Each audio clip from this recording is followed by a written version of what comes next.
La infografía que decía el pan nuestro de cada mes. Seguramente usted fue de los que dijeron, alguien se equivocó, porque el Padre Nuestro no es así, nos dice el pan nuestro de cada mes. Pero quiero decirle que en primera instancia pensé en titular a la meditación de la palabra de Dios esta mañana de esa manera, para llamar su atención a que es cierto que tenemos el pan nuestro de cada día, aunque tal vez hubiera sido bueno para algunos de nosotros que fuera una realidad el pan nuestro de cada mes y el resto del mes no tenemos pan y entonces una vez al mes nada más, y eso nos permitiría bajar un poco de peso, tal vez, ¿verdad?, nos ayudaría en ese sentido. Pero la realidad es que recibimos el pan nuestro de cada día. Pero cada mes tenemos la bendición y la oportunidad de acercarnos a la mesa del Señor y tomar junto con Él los alimentos, sentarnos a su mesa, y Él nos comparte el pan espiritual a través del sacramento de la cena del Señor. Y es una bendición que el pan nuestro de cada día también se vuelva el pan nuestro de cada mes a través de esta maravillosa experiencia de acercarnos a la mesa del Rey de Reyes y Señor de Señores y participar de este pan espiritual que nutre nuestra alma. Ya hemos escuchado que en Mateo capítulo 6, particularmente el versículo 11, dice, el pan nuestro de cada día, dánoslo hoy. Pero también escribe el apóstol Pablo en 1 Corintios capítulo 11, versículos 23 y 24, dice, porque yo recibí del Señor lo que también os he enseñado, que el Señor Jesús, la noche que fue entregado, tomó pan, y habiendo dado gracias, lo partió y dijo, tomad, comed, esto es mi cuerpo que por vosotros es partido. Haced esto en memoria de mí. Yo no sé si usted lo ha considerado, pero fíjese que el pan es el alimento básico, yo diría de manera global, de manera internacional, en todos los países. En la mayoría de las culturas encontramos alguna especie de pan. Varía un poquito un pan árabe a un pan mexicano, o un pan en Brasil, o un pancito dulce, dicen panecito dulce en Guatemala, o tal vez en otros países. Sin embargo, se ha vuelto parte de la alimentación fundamental del ser humano. Ahora, tenemos que decir que a la luz de las Sagradas Escrituras, el pan no solamente significa la provisión de Dios a través del alimento diario, pero también representa muchas otras cosas. Y vamos a ver algunas de ellas.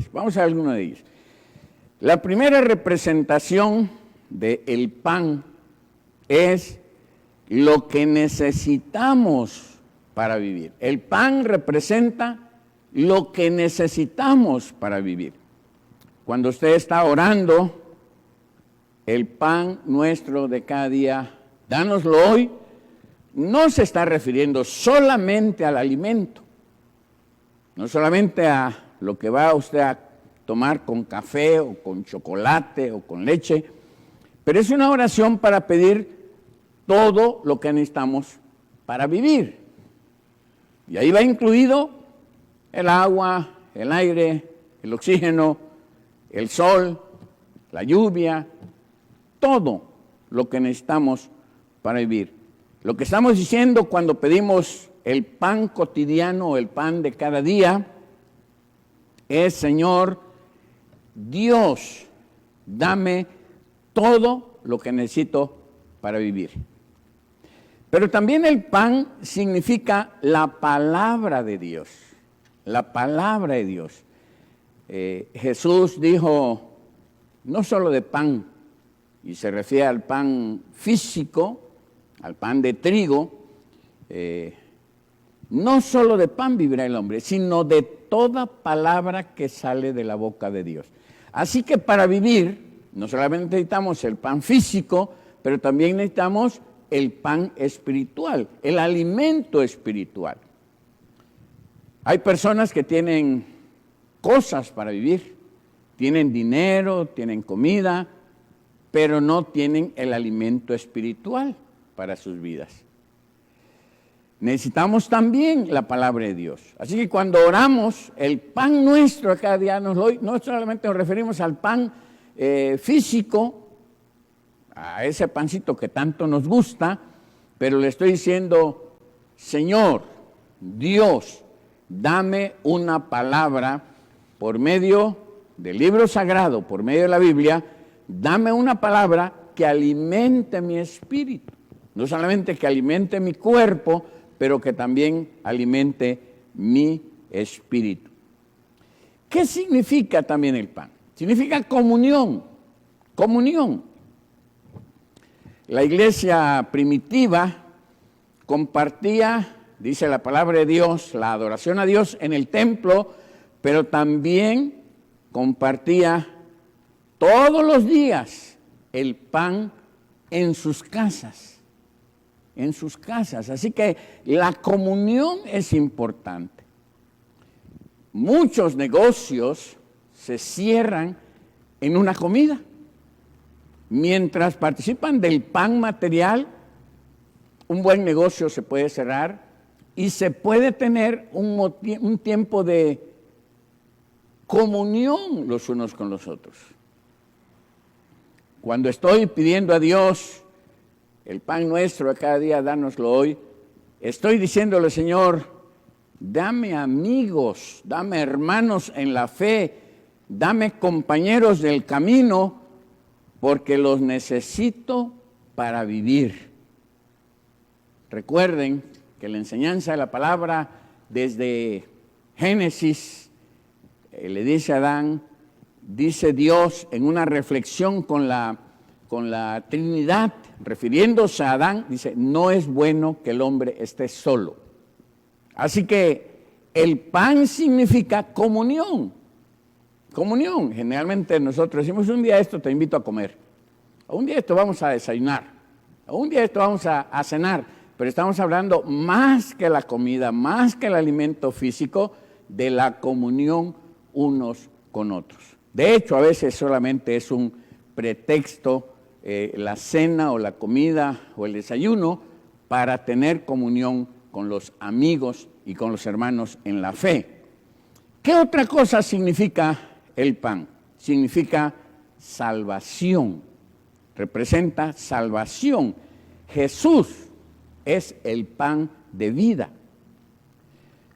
Cuando partió el pan y celebró e instituyó la cena del Señor, Él dijo, este es mi cuerpo. Está poniendo como símbolo de la salvación. De tal manera que cuando oramos al Señor, esta oración es la más completa que nosotros podemos hacer, porque necesitamos todo esto para vivir, para alimentarnos. No solamente necesitamos la comunión, no solamente necesitamos el alimento físico, no solamente necesitamos la palabra de Dios, necesitamos también la salvación. Por eso es que el apóstol Pablo dice, cuando el Señor Jesús estaba con sus discípulos sabiendo que Él iba a ser entregado, tomó pan y habiendo dado gracias lo partió y dijo, tomad, comed, esto es mi cuerpo que por vosotros es partido, haced esto en memoria de mí. Ahora, si simboliza todo esto el pan, y le pedimos a Dios el pan nuestro de cada día, dárnoslo hoy, y viene en paquete, viene toda la bendición completa, ¿qué cosa nos enseña la palabra a través del pan nuestro de cada día y a través del pan nuestro de cada mes? ¿Qué nos enseña la palabra de Dios? 3 cosas nos enseña. La primera de ellas, claramente nosotros encontramos en la palabra que Dios es la única fuente de nuestros recursos. Todos nuestros recursos vienen de Dios. Dios es el originador de nuestros recursos. Él es la fuente primaria de todo lo que yo necesito para vivir. Cuando voy a Él y le pido todo lo que necesito, le estoy reconociendo como la fuente de mis recursos. No es mi negocio, no es mi trabajo, no es la cuenta de banco, no es el gobierno, no es mi amigo, no es mi familia, sino mi fuente primaria de recursos es nuestro Padre Celestial. Dios es el que nos da todo lo necesario. De Él viene todo. Antes de ir a cualquier lugar, cuando tenemos un problema económico, debemos buscar a Dios. Cuando necesitamos algo en particular, en lugar de buscarlo en otro lugar, lo pedimos a Dios. Santiago es muy específico en el capítulo 1, por ahí por los versículos 16 y 17. Santiago dice: amados hermanos míos, no erréis, no te equivoques, no busques otra explicación.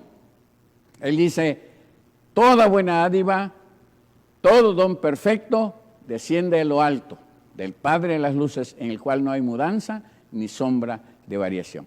De una manera muy sencilla está diciendo: no te equivoques, no creas que tienes los recursos porque eres buen administrador, porque tienes buen salario, porque tienes amigos, porque tienes compañeros de trabajo, porque tienes una familia. No, toda buena dádiva depende de Dios, el cual no cambia.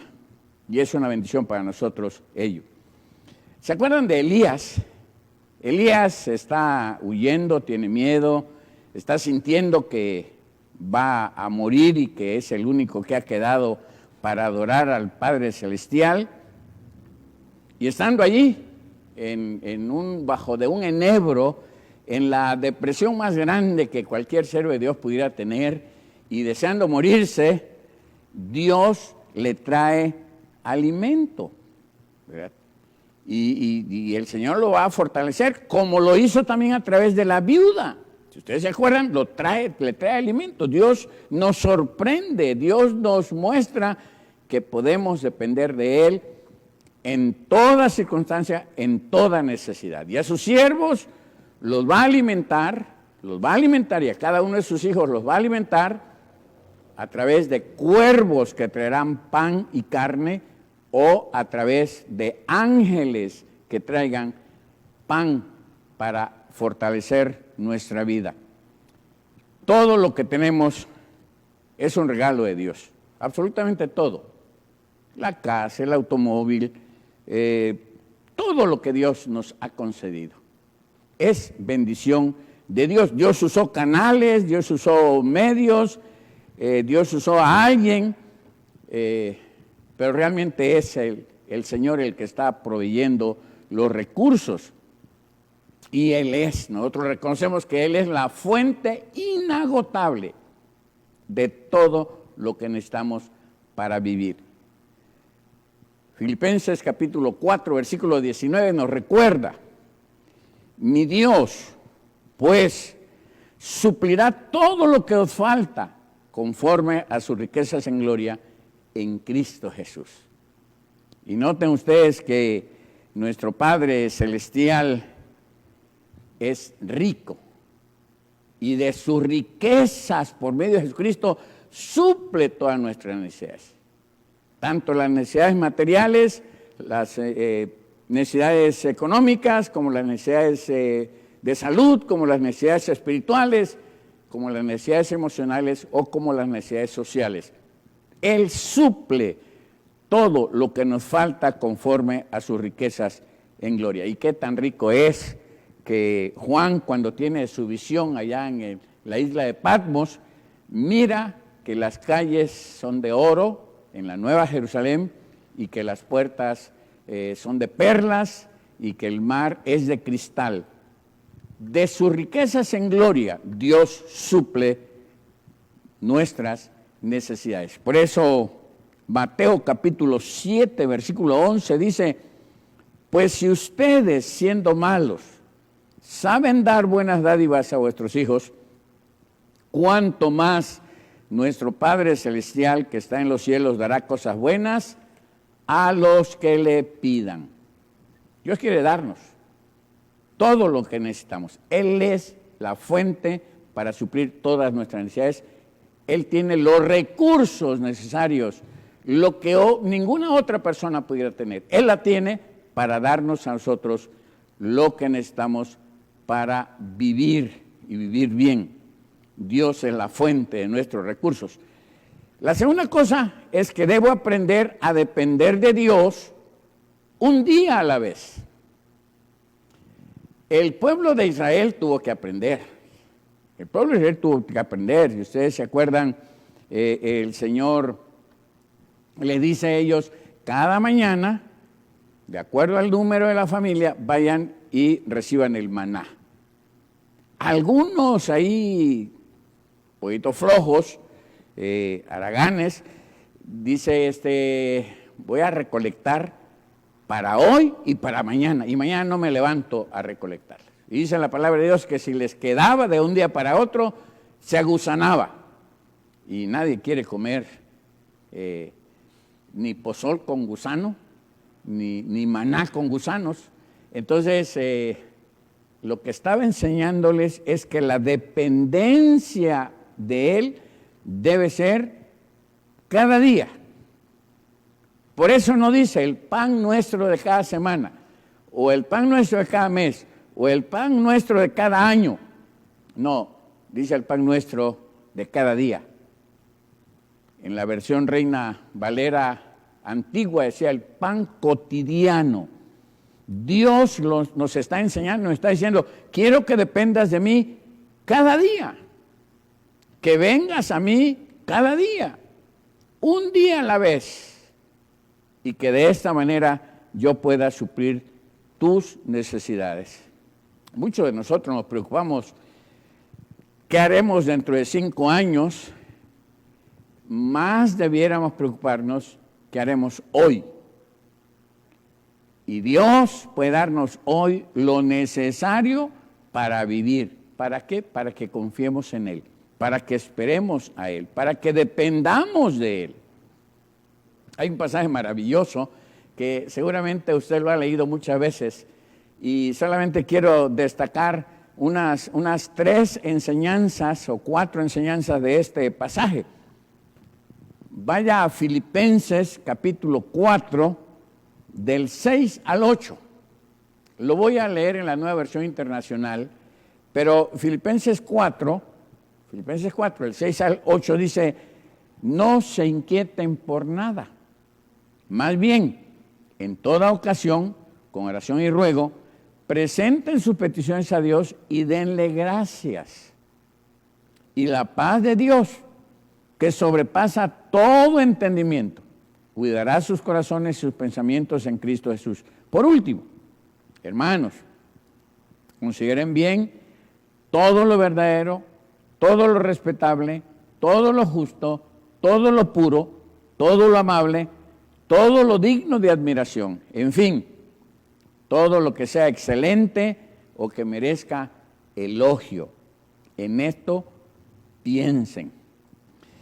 ¿Qué enseñanza nos da esta porción de la palabra? Bueno, la primera de ellas es no se preocupen por nada.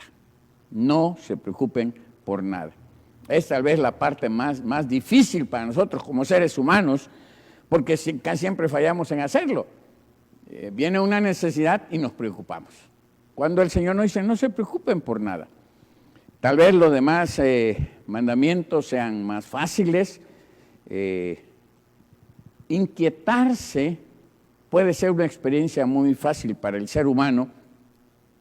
Sin embargo, la palabra de Dios nos dice, no te preocupes por nada.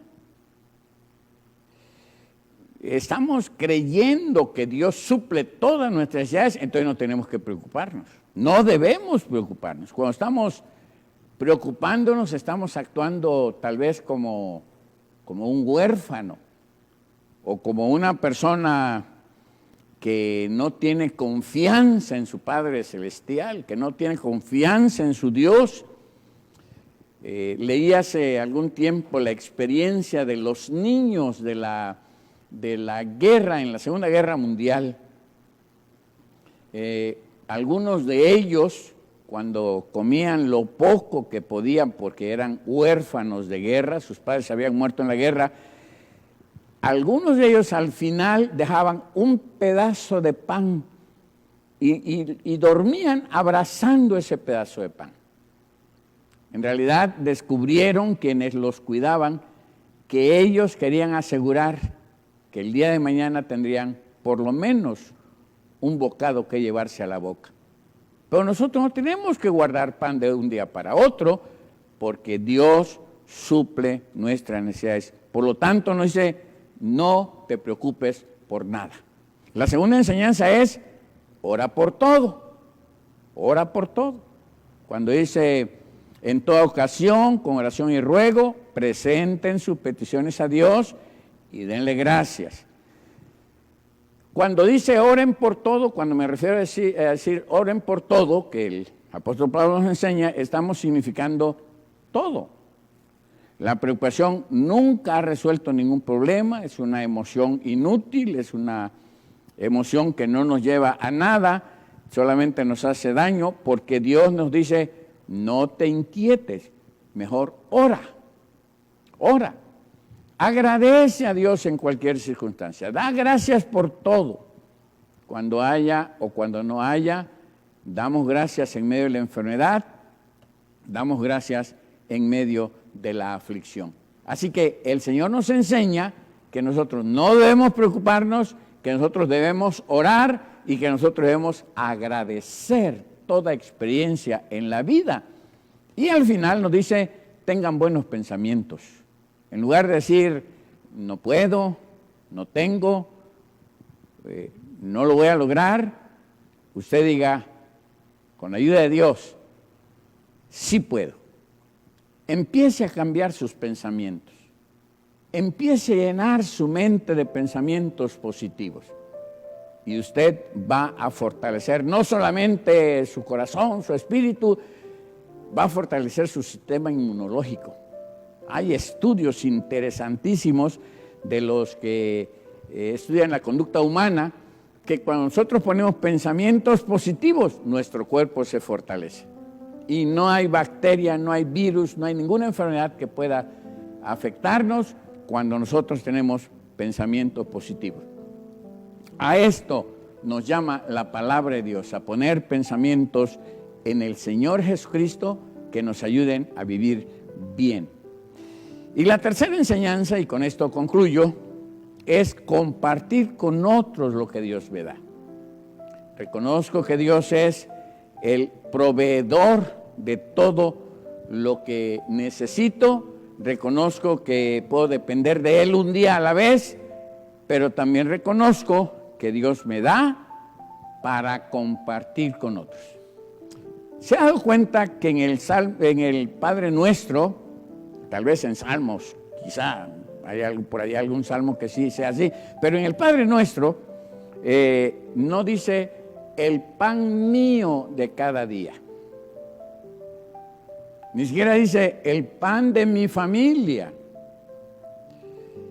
Dice el pan nuestro. Cuando oramos al Padre, estamos orando por nosotros y por los demás.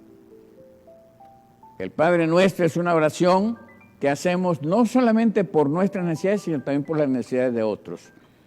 Dios quiere que nosotros compartamos lo que nos da. Quiere que aprendamos a ser como Él. ¿Y cómo es Él? Generoso. Dios es generoso, Dios es amoroso. Si hay alguien generoso, es Dios. Nos da no solamente lo necesario, pero nos da en abundancia. Se puede amar, pero no se puede amar sin dar. El que ama, da. Si Dios no existiera, no tendríamos la capacidad de amarnos. Como Dios es amor, podemos amarnos los unos a los otros, aunque seamos diferentes. Al final de cuentas, en la familia aprendemos que somos distintos uno del otro, pero los hermanos nos amamos. Aprendemos a amarnos y a aceptarnos tal como somos. Así que si Dios es amor, nosotros debemos ser como Él, y si Él nos da lo suficiente, nosotros recibimos lo necesario, pero estamos listos para compartir con otros. Segunda Corintios capítulo 9, Segunda Corintios 9, versículos 10 y 11 dice: el que le suple semilla al que siembra, también le suplirá pan para que coma. Aumentará los cultivos y hará que ustedes produzcan una abundante cosecha de justicia. Ustedes serán enriquecidos en todo sentido, para que en toda ocasión puedan ser generosos y para que por medio de nosotros la generosidad de ustedes resulte en acción de gracias a Dios. Lo que siembra, lo que usted siembra, se va a multiplicar. Dios quiere darnos a través de otros, que nosotros podamos dar y sembrar en la vida de otros. Si me encuentro con una necesidad en particular en alguien y suplo esa necesidad, Dios se encarga de suplir las nuestras. Dios se encarga de suplir las mías. Yo quiero decirles a manera de testimonio personal que lo que he sembrado a través del ministerio por años en la vida de otras personas, cuando menos lo espero, regresa a mí en bendiciones, porque Dios es fiel. Isaías 58, versículo 7, y después voy a leer el versículo 8 también, en la Nueva Versión Internacional. Isaías 58, 7 dice la palabra: ¿no es acaso el ayuno compartir tu pan con el hambriento y dar refugio a los pobres sin techo, vestir al desnudo y no dejar de lado a tus semejantes? Es decir, comparte tu pan, da ropa a los que no tienen nada, sé hospitalario, no te niegues a ayudar a tus propios parientes y no te limites a ayudar a los que más lo necesiten. ¿Y cuál va a ser el resultado? El versículo 8, Isaías 58, 8, dice: si así procedes, tu luz despuntará como la aurora, y al instante llegará tu sanidad. Tu justicia te abrirá el camino, y la gloria del Señor te seguirá. En otras palabras, Dios nos dice: mi favor te va a alumbrar, tus heridas serán sanadas, siempre estaré contigo, te protegeré, y al orar, yo te responderé. Si hacemos eso, compartir con otros, el Señor ofrece darnos más bendición. Por eso Eclesiastés 11:1 es una realidad. Lanza tu pan sobre el agua. Después de algún tiempo volverás a encontrarlo. Cuando lanzamos, cuando entregamos nuestro pan, cuando lo compartimos con otros, Él ofrece multiplicarlo y traerlo a nosotros en bendición de la que no imaginamos. Juan nos recuerda la ocasión aquella en la que había que alimentar a una multitud que ya se había hecho tarde y el Señor había estado compartiendo enseñanza y no había recursos suficientes. El presupuesto no alcanzaba. Y entonces Juan, capítulo 6, versículos 9 al 12, nos explica lo que sucedió. Aquí está un muchacho que tiene 5 panes de cebada y 2 pececillos más. ¿Qué es esto para tantos? Entonces Jesús dijo: hacer recostar a la gente, y había mucha hierba en aquel lugar, y se recostaron como un número de 5,000 varones. Y tomó Jesús aquellos panes, y habiendo dado gracias, los repartió entre los discípulos entre los que estaban recostados, asimismo de los peces cuanto querían. Y cuando se hubieran saciado, dijo a sus discípulos: recoged los pedazos que sobraron para que no se pierda nada. Al partir el pan y al dar gracias, sucedieron dos cosas maravillosas. Este muchacho entregó lo que tenía, pero el Señor lo recibió, lo partió y lo compartió con los demás. Cuando tú permites que Dios parta tu pan para ayudar a otros, empieza un efecto multiplicador de bendición para los demás y para nuestra propia vida. Esta mañana, amados hermanos,